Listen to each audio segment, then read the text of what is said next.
Warning. This show contains strong language and topics that some viewers may find offensive. Listener discretion is advised. Hello, wrestling fan.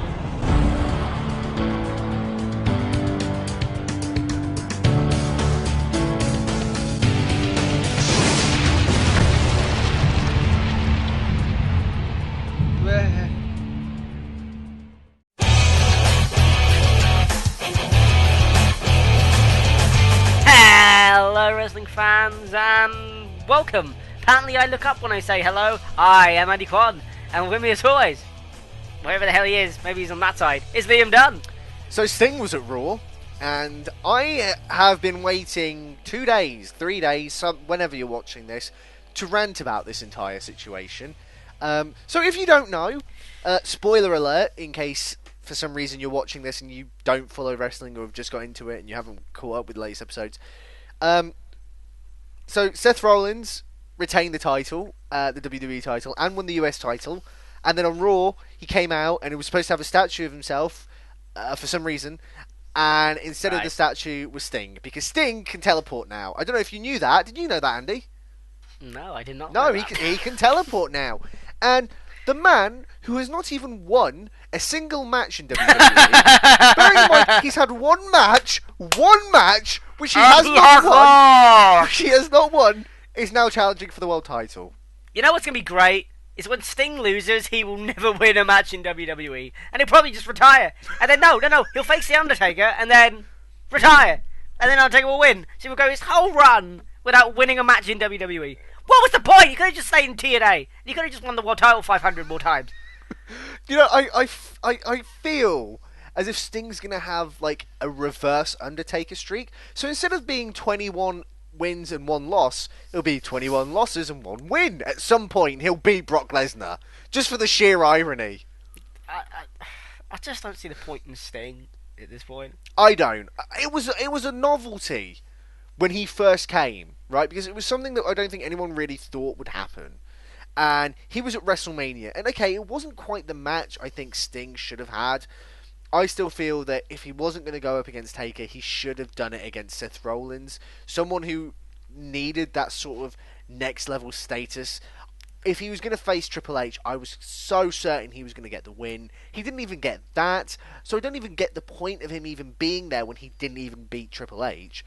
So I'm confused as to what the point of Sting is at the moment. It makes more sense for Sting to be like, surprise, motherfucker, and then like beat the shit out of Triple H and then have a match with Triple H, right? I feel like that would make more sense because Sting will be like, I'm not finished yet. This But isn't the thing over is, yet. I think we expect a lot from this creative company, right? And I say that with the most utter respect, and the fact that I've talked about this certain joke many times, and that I take the piss out of WWE's creative. I get that I do that a lot. We both do that. It's kind of the show's thing. Yes. But the thing is, and I still don't understand why this quite never lined up, right? It's never really made sense to me. Let's go back to WrestleMania 30 for a minute. Brock Lesnar has beaten The Undertaker and ended the streak. Not to be confused with my streak. Not to be confused with his, unsexed streak. Anyway, that's for the broadcast, not for this. So then, for the next couple of months, Paul Heyman and Brock Lesnar are like, I'm the one in 21-1! Which doesn't make sense, because there's actually 2 ones in that whole number sequence. But I digress. It just sounds nice. That's what she said. Anyway, so moving on. It gets to WrestleMania 31. Both Brock and Undertaker are there at the event, right? And Undertaker just decides to face Bray Wyatt. No mention, really, of Brock beating The Undertaker at WrestleMania. The Undertaker could have struck then. Really, thinking about it, he could have struck then. It could have made sense. It would have been like the full circle. He would have screwed Brock Lesnar out of the title. He could have come in, chokeslammed, tombstone, whatever he does now. He could have done that to Brock Lesnar. Seth Rollins could have come out, cashed in, won the title. Then it could have been like, you screwed him.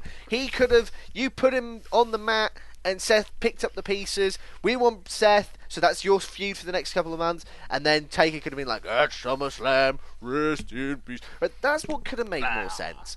But what doesn't make sense is the fact that there was no real sort of... Brock and Taker were both at WrestleMania 31. Yep. Why was there no interaction between them? Why did he wait? It's never been explained why Undertaker has waited till Battleground / SummerSlam to get his retribution. He could have done it. If he's that mystical, he could have done it whenever. And it would have made sense to have done it at WrestleMania 31. Why a Battleground? Sorry. I can't.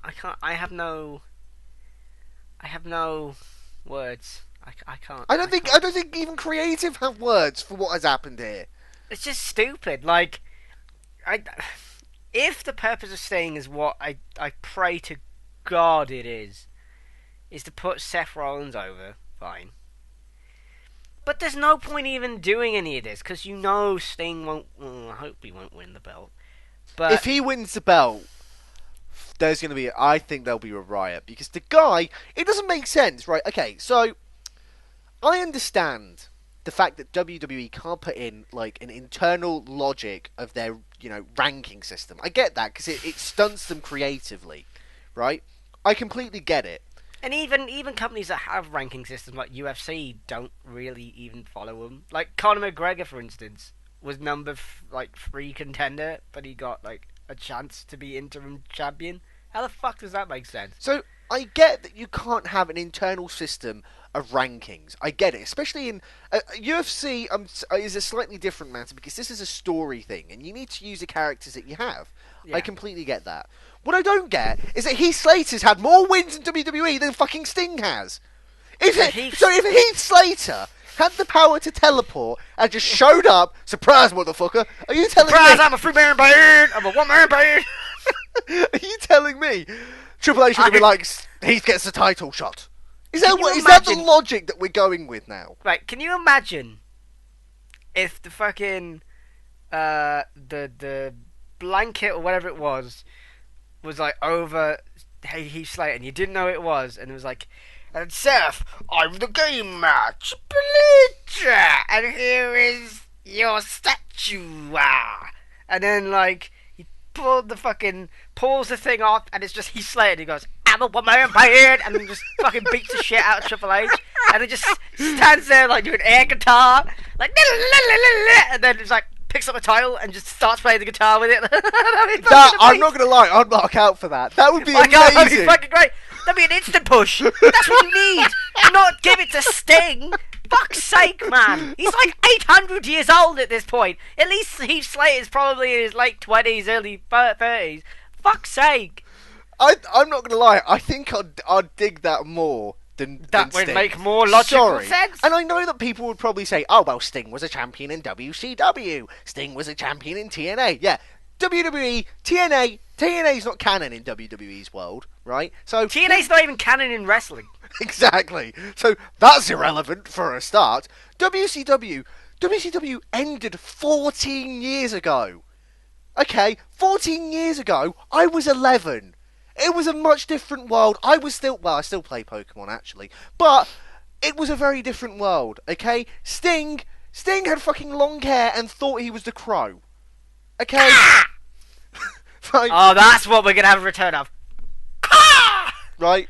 Very different world. So I think a 14-year gap between really his last world title, because like we said, TNA's not canon anymore at all in life.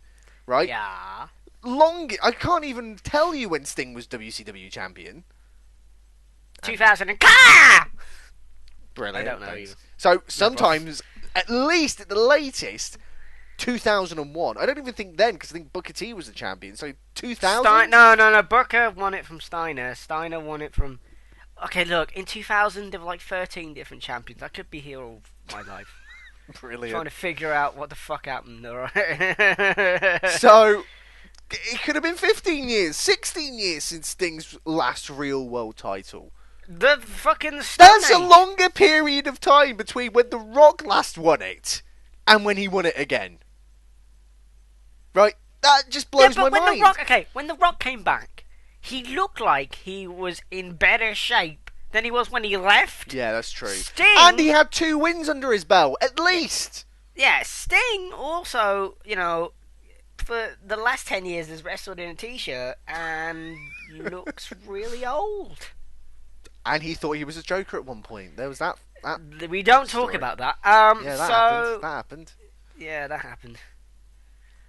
So, I'm sorry, but I get that you can't have, like, an internal ranking system, but you gotta make it make sense, because at this rate, Heath Slater or Zack Ryder could have done that, and they have every right for a title shot, as Sting does. And the thing is... So, Heath or Zack, if you're listening, all you have to do, just fucking teleport in the middle of the main event, and just beat the shit out of Seth Rollins. That's how you win. That's how you get the title shot. But, I mean, people are, like, comparing this with the Dudleys coming back. The thing is with the Dudleys, they didn't turn up and suddenly win the tag belts. They just put someone through a table. Which, here's the thing. Sting isn't that big of a deal, right?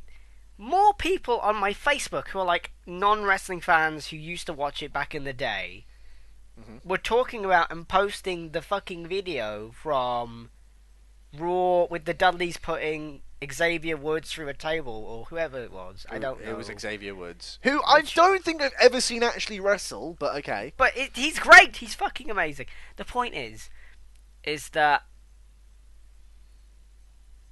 more people care about the Dudleys than they do about Sting.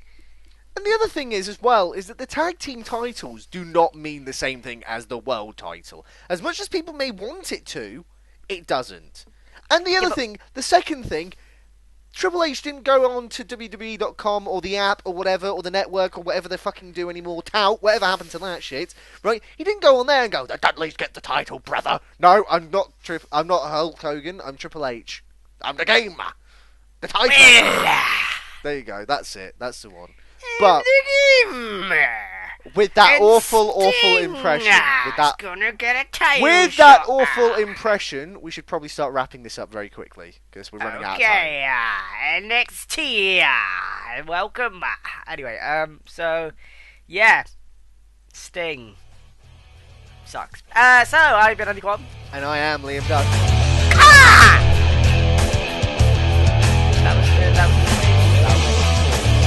Randomly appears. No, he doesn't do that. He doesn't yell. I think it's showtime. No. Remember when, before he comes out, he randomly goes, no reason. Even though he's talking, but he's a bird. Do it! Just do it! Don't let your dreams be dreams. Yesterday, you said tomorrow. So just do it! Make your dreams come true! Just do it!